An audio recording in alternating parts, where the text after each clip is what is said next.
अस्सलामुअलैकुम नाजरीन, लाला इटली वाला तुसानी खिदमत च हाज़र है। यह तस्वीर तुसां तकने सो ये जवान डडियाल ना इसना भाई अज रेंजर ते पाकिस्तानी फोर्सेस जड़ियां न आर्मी वगैरह इन्ना फायरिंग करी ते मुजाहिरीन पर ते ये जवान इसना भाई शहीद हो गया। लेकिन ये जवान जड़ा धरने विच मौजूद है रावलाकोट दरेकले मकाम पर, इस ये गल आख्या कि असां 5 भाई हाँ ते बाकी भी एक कुर्बान हो गया वतन पर ते बाकी भी असां वतन पर कुर्बान होने वास्ते तैयार हाँ।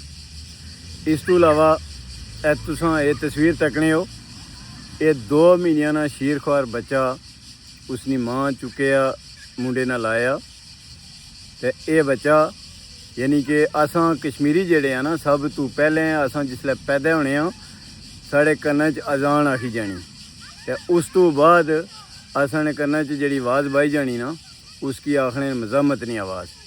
तो ये बच्चा इस वेले इस जितना भी ये सूरत हाल जाई रही है, जिहड़ा ये धरना है या जिहड़ा ये एहतजाज है, इसने विच ये शामिल है और इसने कन्ना विच ये मज़म्मत नहीं आवाज़ जानी है भी जिहड़ी असानी आने वाली नस्ल है ना, तुसां ते इस नस्ल नाल मुकाबला नहीं करी सकने तो इंशाअल्लाह आने वाली नस्ल साढ़े तो भी बड़ी मज़ामतकार हो सी। और एक कश्मीरी इंशाअल्लाह पिट नहीं दस लगे सीने पर गोली खासन। कदे भी तुसां इस कश्मीरी कौम की जबर नाल फस्तायत नाल जुल्म नाल ज़बरदस्ती हराई नहीं सकने। हाँ, मुहब्बत नाल एक बादशाह भी आया सी तो उसे गल आख्या सी प्यार मुहब्बत नाल कश्मीरियों जितया जाई सकना, लेकिन जंग करी ते नहीं। इस वास्ते कश्मीरियों ने दिलों पर तुसानी नफरत जड़ी है ये बढ़ नहीं रही जेड़े तुसां ने इकदामात जारी। अगर तुसां ये फस्तायत जुल्म जबर तशद्दद ये सिलसिला ही जारी रखा तो कश्मीरी तुसां हर जगह नंगियां भी करसन, पूरी दुनिया ने अंदर तुसां एक काला चेहरा जड़ा ये दसन। लेकिन इस जबर ने तहत सलामी कदे नहीं तुसीं कर लगे, सजदा कदे नहीं तुसीं कर लगे, ये याद रखनी है।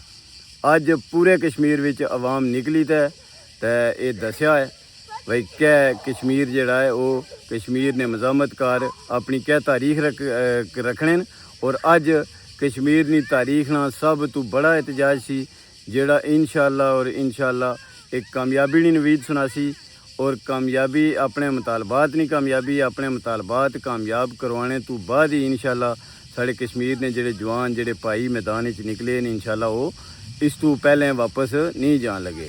अज तुसां कश्मीर दीयां सड़कों पर तक्या हो सी कि कश्मीरियां अपनी ताकत का मुजाहरा किया है। अज कोई सहूलतकार सड़कों पर मौजूद नहीं सी। सब कश्मीर ने जानसार बेटे जेड़े सन वो सन सड़कों पर, जानसार बेटियां सन, मावां सन, भैनां सन, लेकिन सहूलतकार तुसें किसी पासे नज़र नहीं आए होने लगे तो इंशाअल्लाह अच्छन भी नहीं लगे। सहूलतकारां की बहुत जल्द सबक जड़ा है उन्होंने की दसना कश्मीरी कौम शुरू हो गई है और इंशाअल्लाह आइंदा इलैक्शन भी दसिया जासी।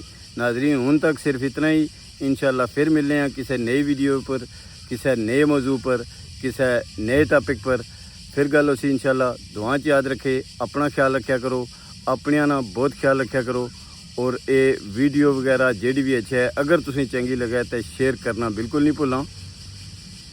सदा खुश रहो। कश्मीर जिंदाबाद, कश्मीरियत पाइंदाबाद, पाकिस्तान जिंदाबाद। अल्लाह हाफिज़।